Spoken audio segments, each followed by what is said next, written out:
you have the opportunity to invest in something which is evergreen, which is going to compound, which is going to benefit the rest of the world. And that's not to say that people that are in shape can't benefit the rest of the world. It's good to be motivational, so on and so forth.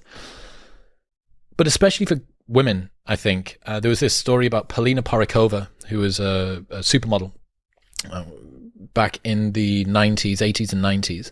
And she's now 56 and her husband had died. And there was a famous story that came out about her about a year and a half ago.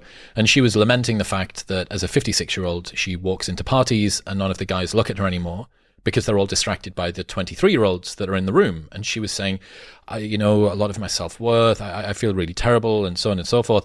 And it made me sad. It made me sad because I was looking at somebody who was still taking their fundamental sense of self-worth from the way that they looked with, I think, 2 or 3 kids. And it doesn't feel graceful. Do you know what I mean? Like, it doesn't feel like somebody has allowed themselves to get harmony and grace and transcend and include the things that they had before. And also, there's obviously a massive amount of like hubris and hypocrisy here, because when you were 22, you didn't care about the 56-year-old that was in the room that all of the guys looking at you were ignoring to look at. It's like, look, this is the arc of life. Everybody knows that it's coming. Everybody knows that your looks are going to fade, that you're going to become sick or ill or destitute, that you're going to run out of money, that the people around you are going to die.